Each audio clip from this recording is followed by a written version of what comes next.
जय हिंद दोस्त। आज मैं लाया हूँ जीके का क्वेश्चन। बिहार डीएड का प्रीवियस ईयर का पेपर है। पिछले 5 वर्ष के जो बिहार डीएड के एग्जाम में जो पूछा गया क्वेश्चन है और जो बार बार एग्जाम में रिपीट हुआ है वही क्वेश्चन है इस वीडियो में। तो चलिए यहाँ से क्वेश्चन स्टार्ट करता हूँ। बिहार डीएड के प्रीवियस ईयर का क्वेश्चन है और तो पहला क्वेश्चन यहाँ पे स्टार्ट होता है। और किसी भी क्वेश्चन का आंसर जानते होंगे तो कमेंट बॉक्स में जरूर बताइएगा। तो इसमें टॉप 40 क्वेश्चन है बिहार डीएड के एग्जाम के लिए। तो पहला क्वेश्चन यहाँ पे है कि गेटवे ऑफ इंडिया कहाँ स्थित है। तो गेटवे ऑफ इंडिया दोस्त स्थित है, याद रखना, गेटवे ऑफ इंडिया मुंबई में स्थित है दोस्तों। राइट ऑप्शन ए होगा। और इंडिया गेट की बात की जाए कि इंडिया गेट कहाँ है, तो इंडिया गेट दिल्ली में हो जाएगा और गेटवे ऑफ इंडिया स्थित है मुंबई में। याद रखना दोस्तों, क्वेश्चन बहुत ही कन्फ्यूज करने की बात है। तो राइट ऑप्शन ए होगा, गेटवे ऑफ इंडिया मुंबई में और इंडिया गेट दिल्ली में। तो नेक्स्ट क्वेश्चन यहाँ से दूसरा नंबर देखिए, क्वेश्चन है पूछा गया था कि भारत में आने वाला प्रथम पुर्तगाली कौन था। तो भारत में आने वाला प्रथम पुर्तगाली वास्को डी गामा था। राइट ऑप्शन बी होगा। कब आया था वास्को डी गामा भारत, तो 1498 में आया था। केरल के कालीकट के तट के बंदरगाह पर आया था। राइट ऑप्शन दूसरा का बी ऑप्शन सही होगा। तीसरा नंबर यहाँ पे क्वेश्चन है कि स्वराज पार्टी का गठन किसने किया था। तो राइट ऑप्शन हो जाएगा चित्तरंजन दास स्वराज पार्टी के गठन किए थे। तीसरा का ऑप्शन डी ऑप्शन सही होगा। नेक्स्ट क्वेश्चन देखिए, यहाँ पर चौथा नंबर क्वेश्चन था। चौथा नंबर क्वेश्चन यहाँ पे पूछा गया था कि भारत की राजधानी किस वर्ष कलकत्ता से दिल्ली लाया गया था। तो भारत की राजधानी किस वर्ष कलकत्ता से दिल्ली लाया गया था, तो याद रखना कब लाया गया था, तो 1911 में भारत की राजधानी कोलकाता से दिल्ली स्थानांतरित कर दिया गया था। राइट ऑप्शन चौथा का डी ऑप्शन सही होगा। पहले भारत की राजधानी कलकत्ता थी, उसके बाद दिल्ली कर दिया गया 1911 में। पांचवा नंबर क्वेश्चन है कि डलहौजी नीति को क्या कहा जाता था। तो डलहौजी की नीति को हड़प नीति या व्यंग्यपत नीति भी कहा जाता है, व्यप्रगत नीति भी कहा जाता है। राइट ऑप्शन सही होगा दोस्तों। या याद रखना दोस्तों कि हड़प नीति किसने अपनाया था, तो डलहौजी ने अपनाया था, जिसे डलहौजी की नीति को हड़प नीति भी कहा जाता है। तो पांचवा का सी ऑप्शन सही होगा। नेक्स्ट क्वेश्चन देखिए, यहाँ पर छठा नंबर क्वेश्चन है कि इंडिया गेट का निर्माण कब हुआ था। तो इंडिया गेट का निर्माण कब हुआ था, तो राइट ऑप्शन छठा का सी ऑप्शन सही होगा। इंडिया गेट का निर्माण 1931 में हुआ था। छठा का ऑप्शन सी होगा। नेक्स्ट क्वेश्चन देखिए, यहाँ पर सातवां नंबर क्वेश्चन पूछा गया था कि किस अंग्रेज को बंगाल का टाइगर कहा जाता है। तो किस अंग्रेज को बंगाल का टाइगर कहा जाता है, तो याद रखना लॉर्ड बेलेस्ली को दोस्तों बंगाल का टाइगर कहा जाता है। सातवां का डी ऑप्शन सही होगा। नेक्स्ट क्वेश्चन यहाँ पे देखिए, 8वां नंबर क्वेश्चन है कि अशोक किस वंश का शासक था। तो अशोक किस वंश का शासक था दोस्त, तो याद रखना अशोक था वो मौर्य वंश के शासक थे। राइट ऑप्शन आठवां का बी ऑप्शन सही होगा, मौर्य वंश के शासक अशोक थे। नेक्स्ट क्वेश्चन देखिए, 9 नंबर क्वेश्चन था, यहाँ पूछा गया था 9 नंबर क्वेश्चन कि अशोक ने महेंद्र एवं संघमित्रों को धर्म प्रचार के लिए किस देश में भेजा था। तो अशोक ने दोस्तों महेंद्र एवं संघमित्रों को धर्म प्रचार के लिए किस देश में भेजा था, तो याद रखना सिंहल द्वीप एवं श्रीलंका में भेजे थे। कहाँ भेजे थे, तो सिंहल द्वीप एवं श्रीलंका में भेजे थे। 9 का ऑप्शन डी सही होगा। देखिए 10वां नंबर क्वेश्चन यहाँ पे पूछा गया था, देखिएगा कि 1917 में चंपारण में गांधी जी किसके अनुरोध पर गए थे। तो दोस्त याद रखना 1917 में जब कब क्या हुआ था, तो 1917 में चंपारण सत्याग्रह हुआ था, जो महात्मा गांधी द्वारा दिया पहला सत्याग्रह था। तो किसके अनुरोध पर चंपारण गए थे, तो याद रखना राजकुमार शुक्ल के अनुरोध पर गए थे। राइट ऑप्शन डी होगा 10वां का ऑप्शन। नेक्स्ट क्वेश्चन देखिए, यहाँ पर है 11 नंबर क्वेश्चन कि महात्मा गांधी दक्षिण अफ्रीका से भारत वापस आए थे। तो महात्मा गांधी जी दक्षिण अफ्रीका से भारत वापस कब आए थे, तो याद रखना दोस्त महात्मा गांधी जी दक्षिण अफ्रीका गए कब थे, तो 1893 में दक्षिण अफ्रीका गए थे। और लौटे कब थे दोस्तों, 1893 में दक्षिण अफ्रीका गए थे महात्मा गांधी जी और लौटे थे 1915 में, याद रखना। तो महात्मा गांधी दक्षिण अफ्रीका दोस्तों 1915 में लौटे थे और याद रखना राइट ऑप्शन सी होगा। और कितने वर्ष रहे थे दोस्तों, तो 21 वर्ष रहे थे महात्मा गांधी जी दक्षिण अफ्रीका में। तो राइट ऑप्शन 11 का सी होगा। नेक्स्ट क्वेश्चन देखिए, 12 नंबर क्वेश्चन है कि साइमन कमीशन भारत का कब आया था दोस्तों। तो साइमन कमीशन भारत कब आया था, तो याद रखना साइमन कमीशन भारत आया था 1928 ईस्वी में आया था। राइट ऑप्शन बी होगा।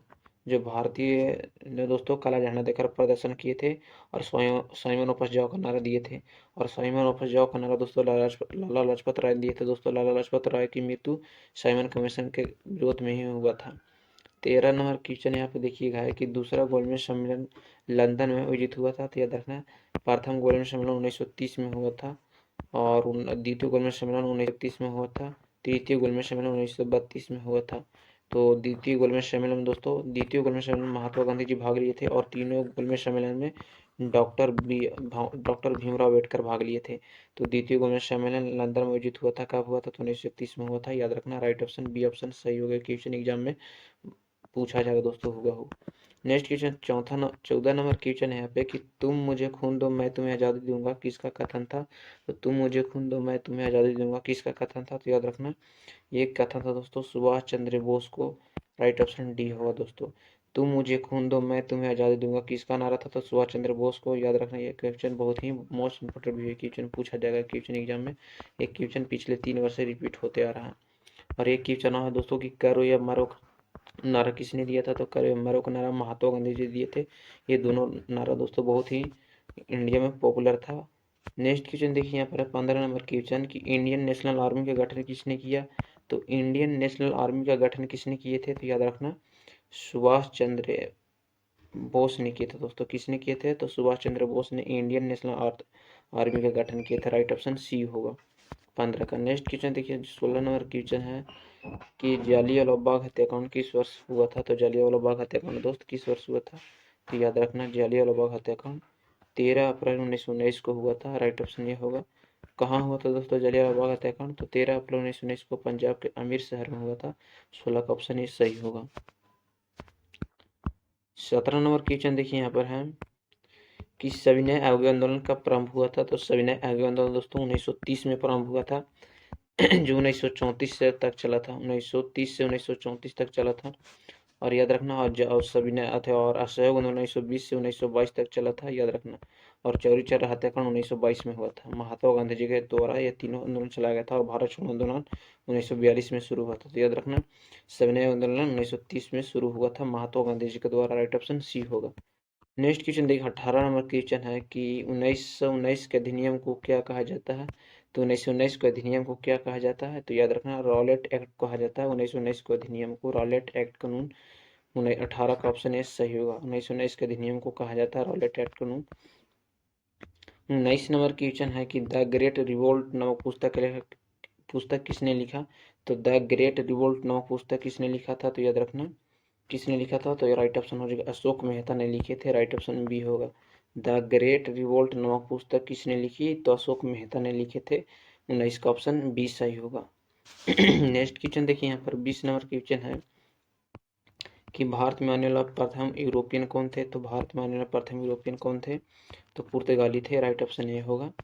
नेक्स्ट क्वेश्चन देखिए यहाँ पर 21 नंबर क्वेश्चन है कि बुलंद दरवाजा किस स्थान पर है? तो बुलंद दरवाजा किस स्थान पर है? तो याद रखना, फतेहपुर सीकरी स्थान में है बुलंद दरवाजा। राइट ऑप्शन 21 का ऑप्शन 20 सही होगा। फतेहपुर बुलंद दरवाजा किस स्थान पर? तो फतेहपुर सीकरी में है। देखिए हम 22 नंबर क्वेश्चन है कि अकबर नामक की रचना किसने की थी? तो अकबर नामक पुस्तक की रचना दोस्तों किसने किया था? तो याद रखना, अबुल फजल ने अकबर नामक पुस्तक की रचना किए थे। 22 का ऑप्शन डी सही होगा। नेक्स्ट क्वेश्चन देखिए 23 नंबर क्वेश्चन है यहाँ पे कि दिल्ली सल्तनत की स्थापना हुई थी। तो दिल्ली सल्तनत की स्थापना कब हुआ था? तो याद रखने एक क्वेश्चन यहाँ से और पूछा जाता है कि गुलाम वंश की स्थापना कब हुआ था? तो गुलाम वंश की स्थापना 1206 ईस्वी में हुआ था। कब हुआ था? तो 1206 में। और याद रखने भी दिल्ली सल्तनत की भी स्थापना 1206 में हुआ था। तो राइट ऑप्शन बी ऑप्शन सही होगा। दिल्ली सल्तनत गुलाम वंश की स्थापना 1206 में हुआ था।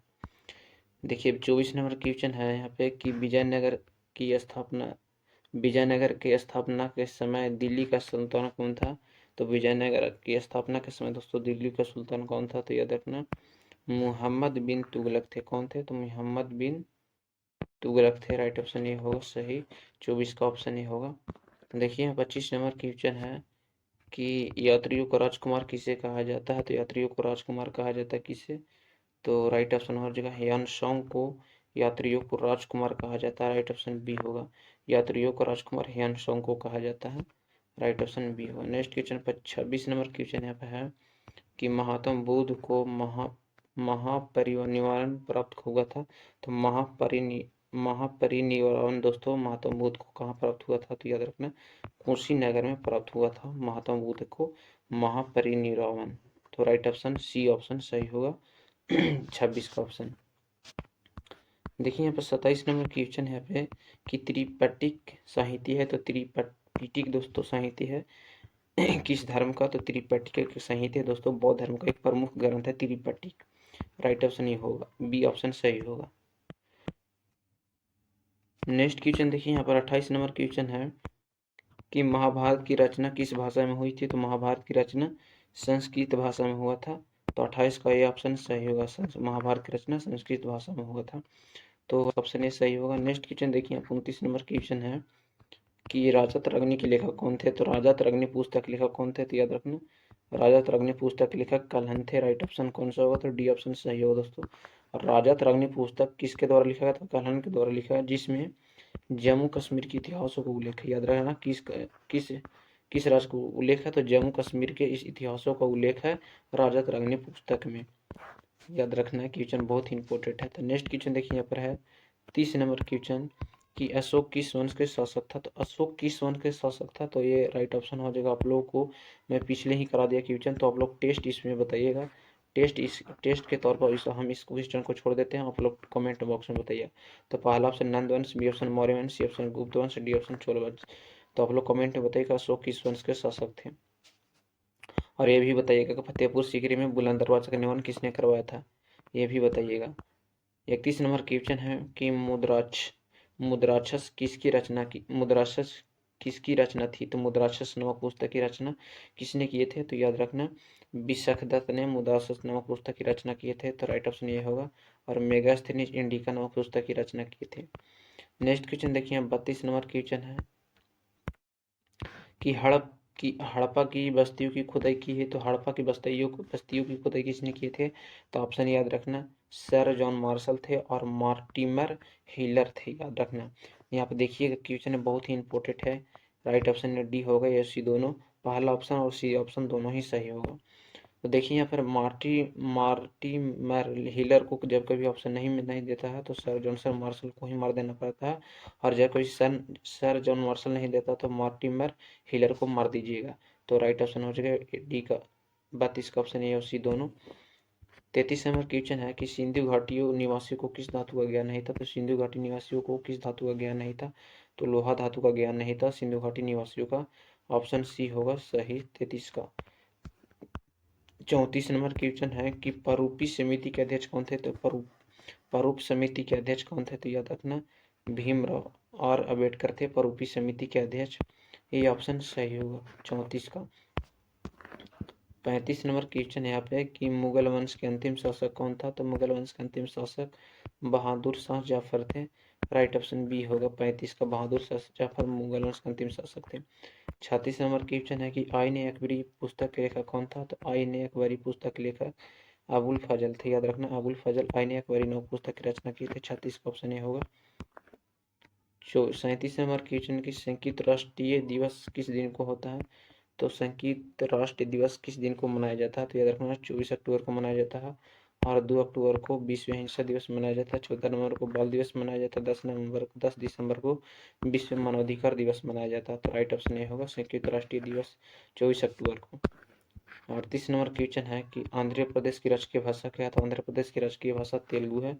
राइट ऑप्शन ये होगा, आंध्र प्रदेश की राजकीय भाषा तेलुगु।